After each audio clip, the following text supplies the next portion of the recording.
right, so first things first, we're going to go ahead and congratulate everybody on their work anniversaries. John Lazinski at 4 years. And Mitch Ober, he's not here today, so we're going to have to clap extra loud so we can hear us from home for 29 years.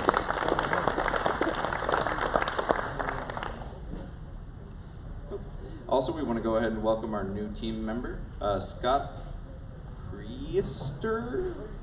Priester. Hi, Scott. Everybody say hi.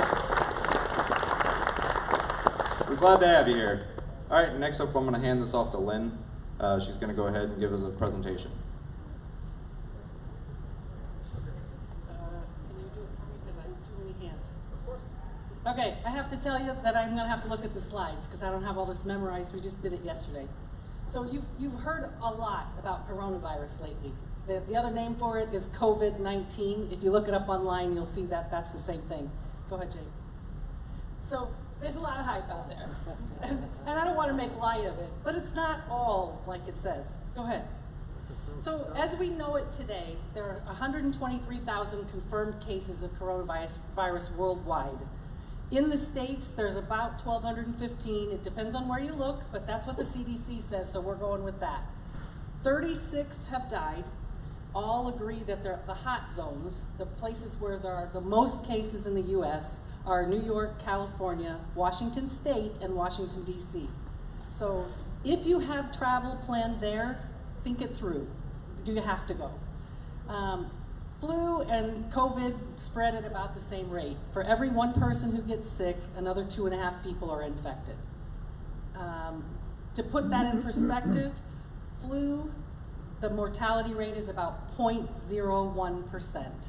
And for COVID, it's about 2%. So it is more than the flu, but it's not like it's 50%. COVID is new, and for us it's very new. It's been in China for longer, but because it's new, none of us has a natural immunity to it. And there's no vaccine yet, but they're working on it. So there is risk, but it's manageable. Go ahead. So some people have very mild symptoms. Some don't even realize they're sick, and some are more severe, including about 2% who have died from the virus. Older people and people with health conditions, heart disease, lung disease, diabetes, seem to be at higher risk from what we've been able to tell so far. Immediately here in Washington, the risk reported is low, but there are hot zones, and the states that we talked about are those hot zones in the US right now. People who work in healthcare and care for patients with it are at higher risk. Close contact with people who have it are at higher risk. Go ahead. So what the CDC is saying is follow universal precautions. Wash your hands.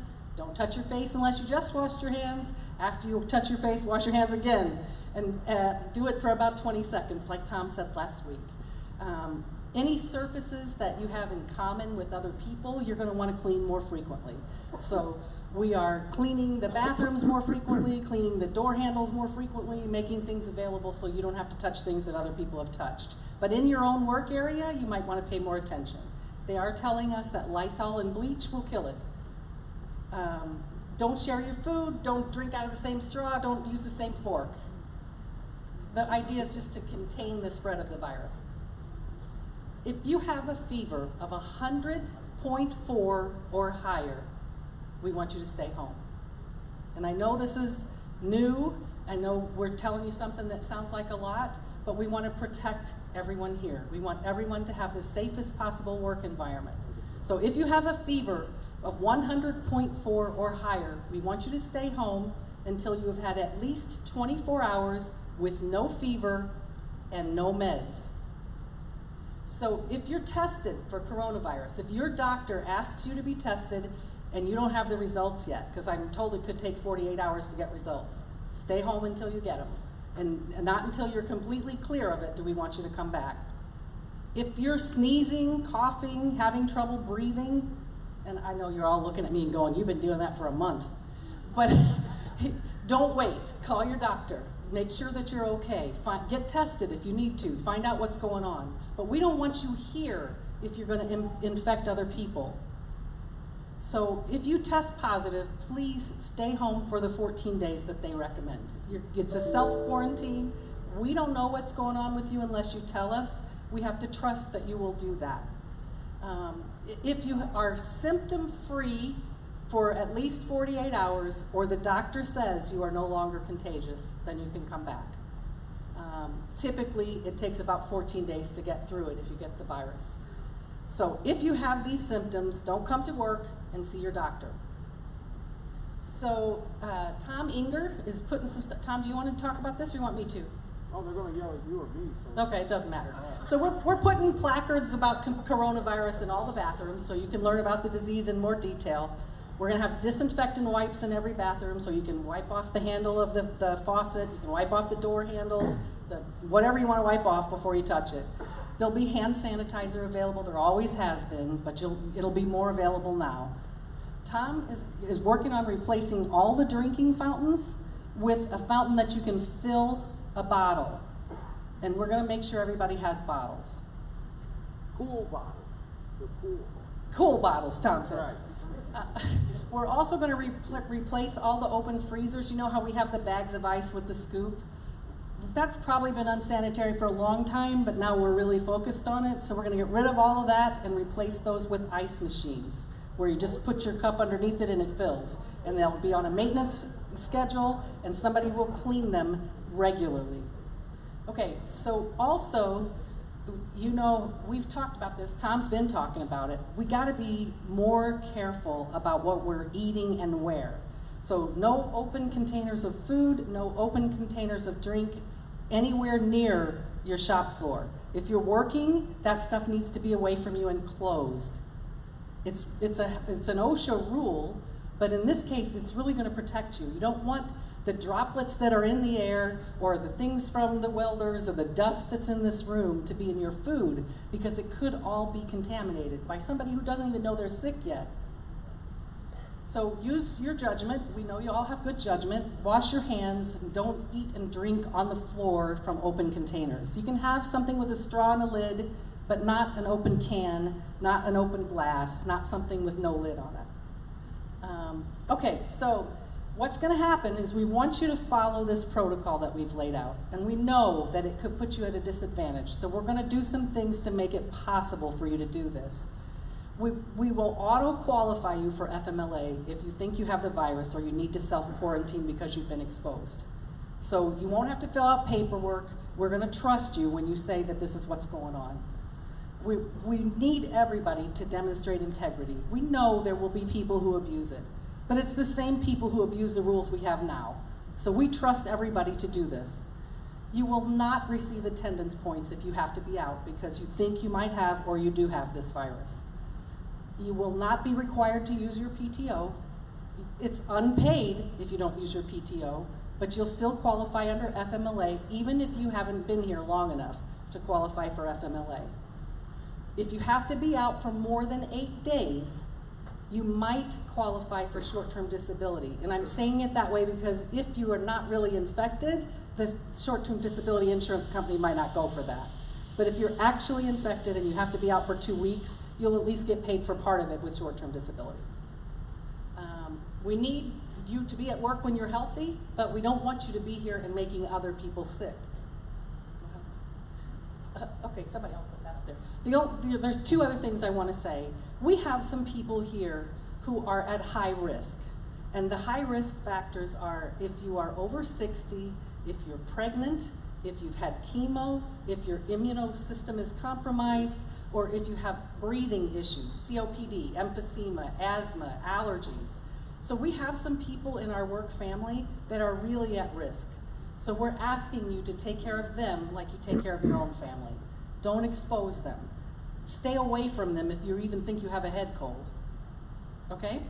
And one other thing, there was a question this morning about when the changes to the pay will be on the paychecks. It's next Friday. We did it that way because we had to get through everybody so it could all be on one check. So the people who got their check this morning and wondered where it was, we just didn't know yet that it was going to be on the 17th when we met with you. Everybody else probably knows. Tom has some more. Yeah. Morning, everybody. I want to go back to this if we can.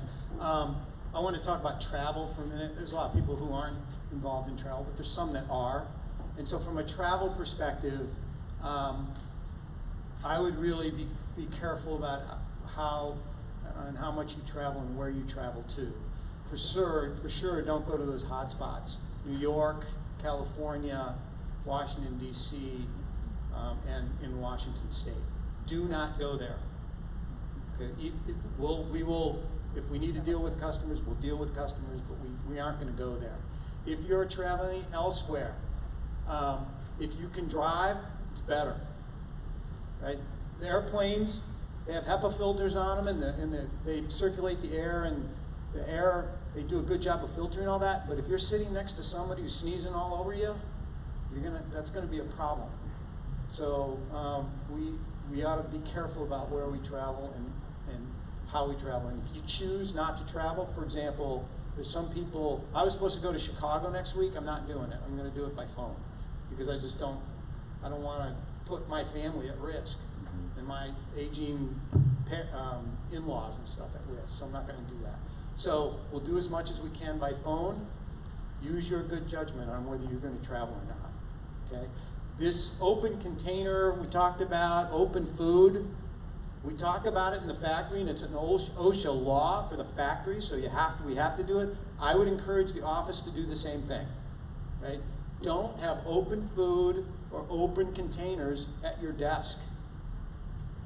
Out here, it's there's lots of dust and so on associated with welding and so on, as well as the virus. In the office, the virus can still be there and be floating around. It can end up in your coffee mug. So don't do it, right? Keep your coffee covered and don't eat food unless you're going to do it at your break time or something, and then eat it and then put it away. So I would encourage everybody to do this. It seems like it's an overreaction to all this, but it's really trying to contain the spread of this thing. That's all we're really trying to do, is contain the spread and minimize the impact. In terms of the business, nobody knows what's going to happen, but we will slow down.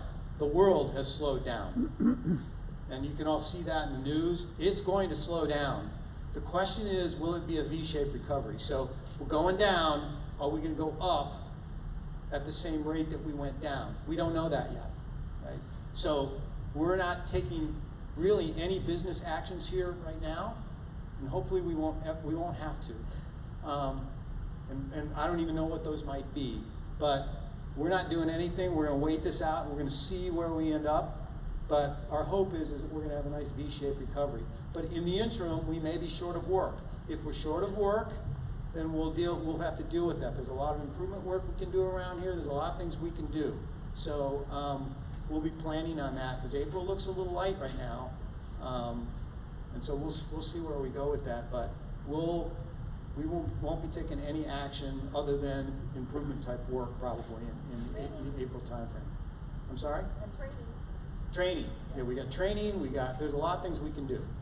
Okay, so hang in there with us. We're not going to take any drastic action, and we'll see where this goes.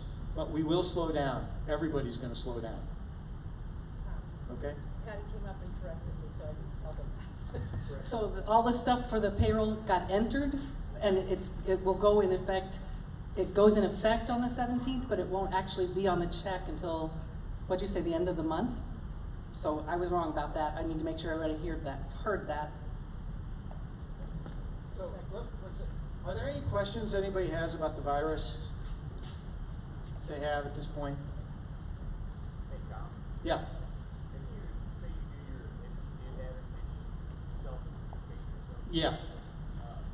after 2 weeks you have to go get retested? No, I don't. So I'm not an expert on this, so I don't want to.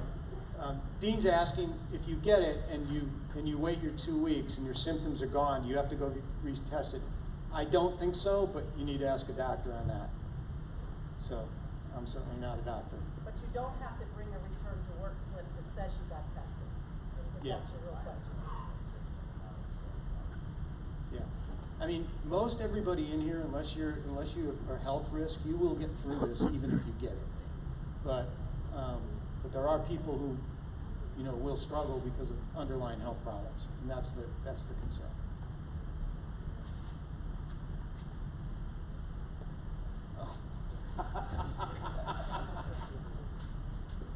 Anybody else have any questions? The travel thing, for example, for our field engineers, if we want to talk about that more, we can. We probably should. So we'll take those travel one by one. Nothing else? Nobody has any other questions? Okay, we're not panicking. We just want to be on the side of let's stop the spread. Okay, all right. Thank you. All right, I'm not sure how much more time we have for this. The one slide I do want to go through is the gratitude sign, so we're going to fast forward through everything. And if anybody has anything, Hello, my name is Charles Robert. Anybody want to come up and say how thankful they are or appreciative of somebody or somebody helped them out? Anybody? Anybody? Really?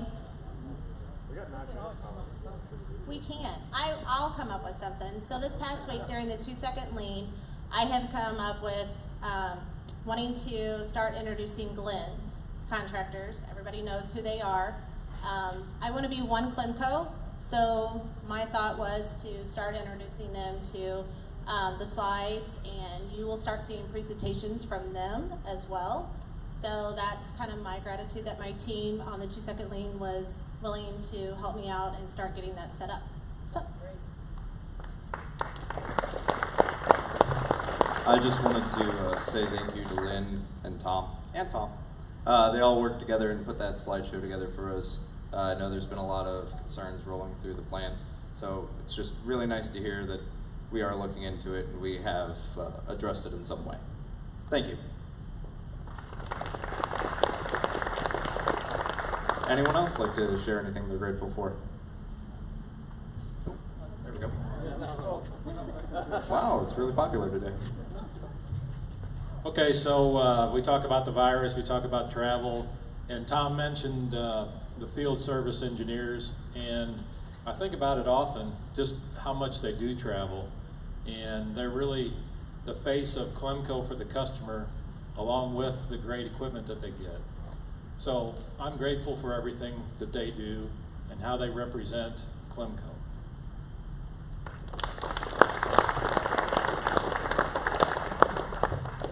I just want to thank Lucas real quick. Yesterday we had some last minute visitors that brought in some nozzles that needed to be tested.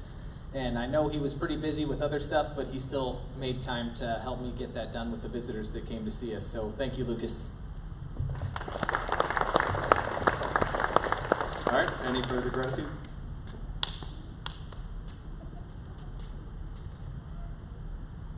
We got 6 minutes. I'm very grateful. Get ready. No. I'm thankful that my sister told me this week that they're pregnant and having their second child.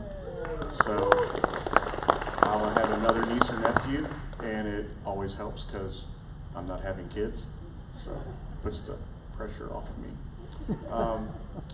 Another thing I'm really grateful for is Clemco itself. I had a happy hour last night with my people I used to work with, a previous employer, and people have moved on to other jobs and people have retired, and it was painful to hear like just how bad a toxic organization can be, where they only want your hands, they don't want your mind, they don't want your heart, and it's really bad where they're at. I mean, they're dealing with a lot of things, and I'm just very grateful we have actually I'm really grateful that Arnie's here today, because you think about the culture that he worked on for 41 years to develop, and you think about how Tom and the group that he's brought in is trying to take that and accentuate it and make it better.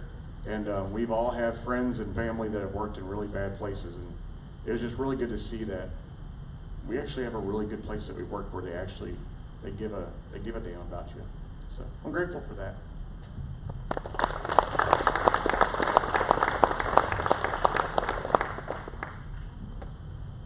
I'll make it quick. I just wanted to say that I'm grateful for all the help that I've got transitioning over to lead on the pot line. won't go through names because I'll miss people. But all the welders and everybody in management that's helped me and guided me, I am really grateful for.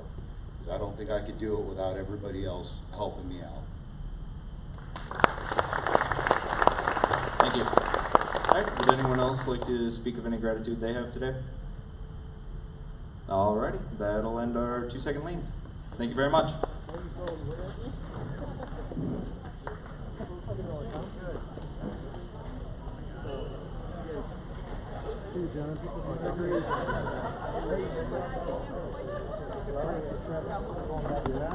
Yeah,